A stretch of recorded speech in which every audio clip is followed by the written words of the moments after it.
Our conflict has already begun. What we're witnessing right now isn't just rising tension or political disagreement, it's the early stage of real physical conflict. Over the past few months, the situation between United States and Iran has shifted from warnings and negotiations to direct and indirect military actions. It started with targeted strikes carried out with the involvement of Israel, focusing on key Iranian-linked locations in the region. These weren't random attacks. They were calculated moves aimed at weakening military capabilities and sending a clear message. But in geopolitics, every action demands a response. Iran didn't stay silent. In retaliation, there have been multiple reports of missile launches, drone strikes, and attacks on strategic positions connected to U.S. forces and its allies. These responses are not just symbolic. They are designed to show strength, deterrence, and the ability to strike back quickly. And this is where things become more dangerous. Because once both sides start exchanging force, even if indirectly, it creates a pattern, a cycle. One strike leads to another, and each response tends to be slightly stronger than the last. This kind of escalation doesn't need a formal declaration of war to become real conflict. It grows step by step, often faster than leaders can control. What makes this situation even more serious is the geography. Much of this activity is happening across highly sensitive areas in the Middle East, regions that are already politically unstable and strategically important for global energy and military positioning. Military bases, supply routes, and key infrastructures are now potential targets. And when those targets are hit, the impact goes beyond just one country. It sends shockwaves through alliances and defense systems across the region. At this point, it's no longer about if something is happening. It's about understanding that the conflict is already in motion, just not at its full scale yet. Chaktr? This is not just politics anymore. For years, the tension between United States and Iran was mostly played out through speeches, sanctions, negotiations, and indirect pressure. Leaders would make statements, agreements would be discussed or broken, and the conflict stayed largely within the boundaries of diplomacy and political strategy. But now, that line has started to blur. What we're seeing today goes far beyond press conferences and policy debates. The situation has moved into a space where decisions are no longer just made behind closed doors. They're being executed in real time, on the ground, through military actions and strategic operations. There are actual movements of military assets, increased presence of forces in key regions, and a visible shift in readiness levels. This includes air defense systems being activated, naval units repositioning, and surveillance operations intensifying across sensitive zones. These are not symbolic gestures. They are preparations for real scenarios. At the same time, indirect conflict, often referred to as proxy involvement, has also increased. Groups aligned with different sides are becoming more active, carrying out strikes, targeting infrastructure, and adding layers of complexity to an already tense situation. This makes the conflict harder to control because it's no longer limited to two clear sides. Another critical factor is the speed at which things are unfolding. In the past, political conflicts could take months or even years to escalate. Now, with advanced technology, instant communication, and high-alert military systems, decisions can turn into actions within minutes. A single incident, whether intentional or accidental, can trigger immediate retaliation. And when responses happen this quickly, there's very little time to step back, reassess, or de-escalate. What also makes this phase different is the level of uncertainty. In political conflicts, there's usually room for negotiation, back-channel talks, and compromise. But once real actions begin, the situation becomes less predictable. Each move carries risk, and each response increases pressure on both sides to maintain their position. This shift, from controlled political tension to active real-world engagement, is what makes the current situation far more serious than what we've seen in the past. Global impact is already visible. Even at this stage, the effects of the tension between United States and Iran are no longer limited to the region. They are already spreading across the global system in very real and measurable ways. One of the first areas to react is the energy market. The Middle East plays a critical role in global oil supply.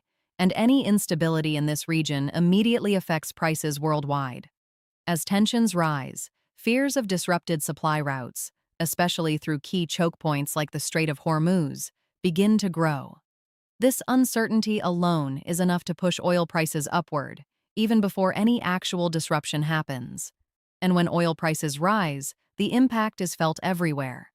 Transportation costs increase, shipping becomes more expensive, airlines face higher fuel costs, businesses start adjusting prices, and eventually, everyday consumers feel it through rising costs of goods and services.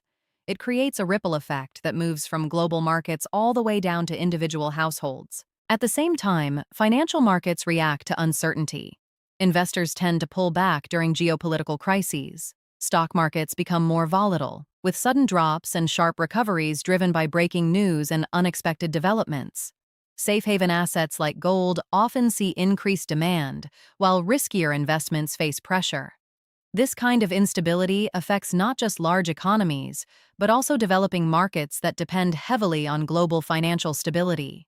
Trade routes are another major concern. The Middle East is a central hub for global shipping lanes. If tensions escalate further, commercial shipping could face delays, rerouting, or even temporary shutdowns in certain areas. This disrupts supply chains that many countries rely on for essential goods, from raw materials to finished products. And in today's interconnected world, supply chain disruptions don't stay isolated. They spread quickly. Factories slow down due to lack of materials. Retail prices increase due to limited supply. Delivery times stretch longer. What starts as a regional conflict begins to affect global commerce in a matter of days or weeks. There's also a growing sense of caution among governments worldwide. Countries begin reassessing their security strategies, strengthening alliances, and preparing contingency plans. Military readiness levels may increase, and diplomatic efforts intensify as nations try to protect their own interests while avoiding deeper involvement.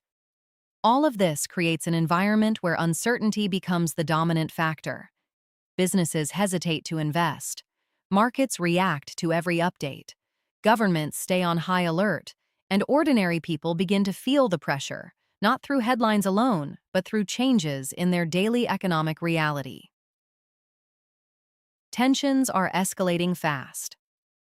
What makes the current situation especially dangerous is not just the conflict itself, but the speed at which it's intensifying. The tension between United States and Iran is no longer building slowly over time. Instead, it's accelerating, with each new development adding more pressure to an already unstable environment. In recent days, the pattern has become clear. One side takes action, whether it's a strike, a warning, or a show of force, and within a very short time, the other side responds. These responses are not delayed or carefully spaced out anymore. They are fast, direct, and often more intense than the previous move. This creates a cycle where both sides feel the need to react quickly to avoid appearing weak. And in situations like this, perception matters just as much as reality. No country wants to signal hesitation. No leadership wants to appear like it's backing down under pressure. As a result, decisions are made under intense scrutiny, where every move is being watched not only by the opponent, but by the entire world. This adds another layer of urgency, pushing both sides toward faster and stronger reactions. At the same time, diplomatic efforts are struggling to keep up. Talks, negotiations, and ceasefire proposals are either slowing down or failing to gain traction. Communication channels may still exist, but they are becoming less effective as trust continues to erode. When diplomacy weakens, the space for misunderstanding grows, and misunderstandings in such a tense environment can be extremely dangerous. Another factor contributing to this rapid escalation is the role of advanced military technology. With modern systems, surveillance, and real-time intelligence, countries can detect threats and respond almost instantly.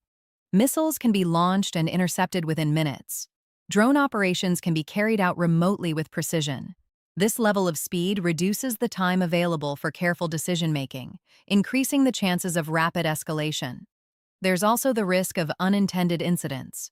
In high-tension environments, even a small mistake, like a misidentified target, a technical error, or an accidental strike, can trigger a major response. And once that response begins, it becomes difficult to contain. Each side may believe it is acting defensively, while the other sees it as aggression. As these layers of tension build on top of each other, the overall situation becomes more volatile with every passing moment.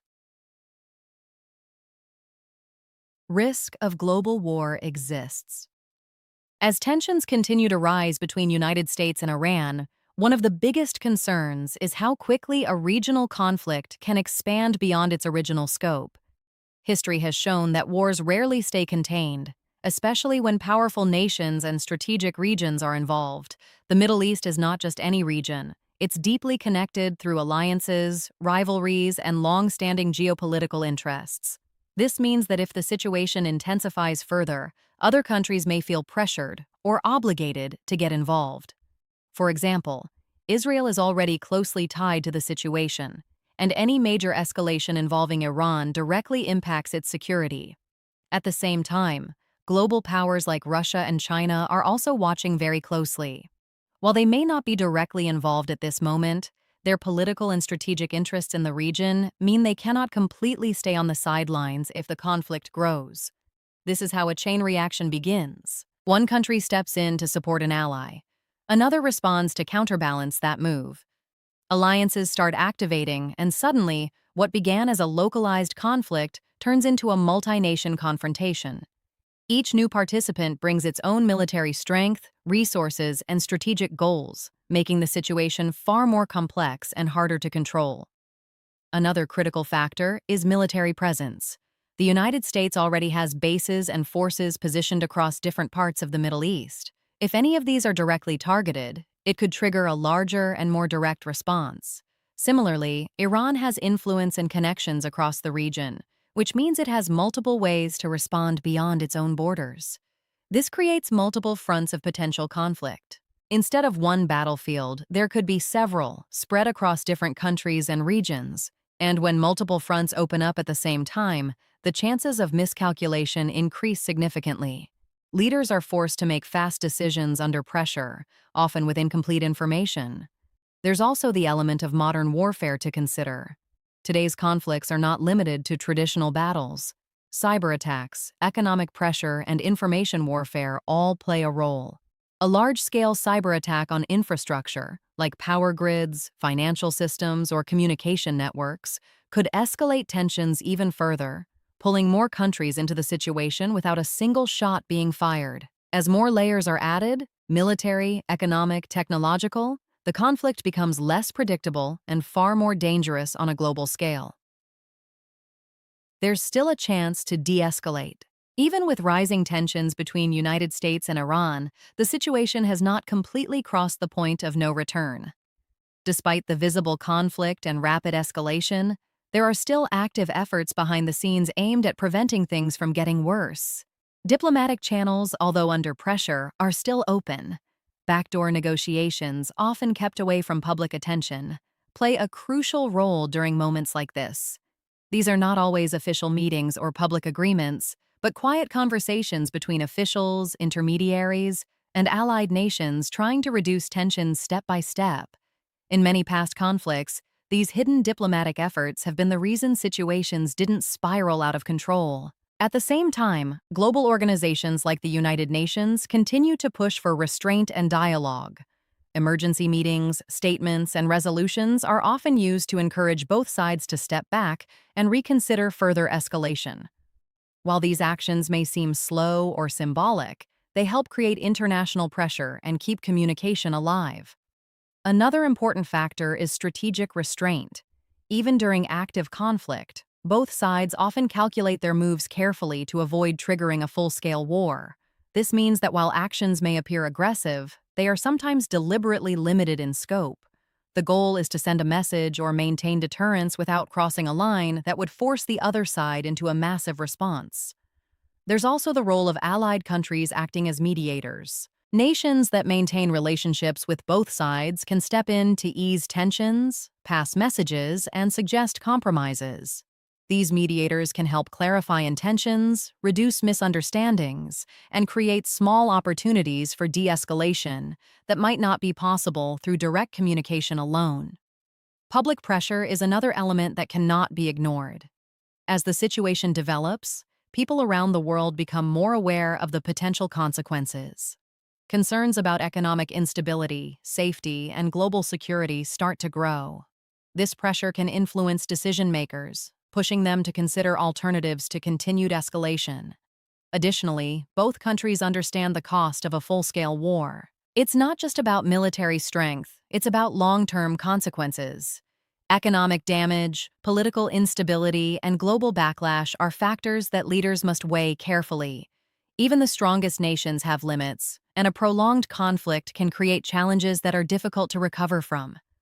All of these elements, diplomacy, mediation, strategic thinking, and global awareness, exist at the same time as the tension itself, creating a narrow but real space where de-escalation is still possible.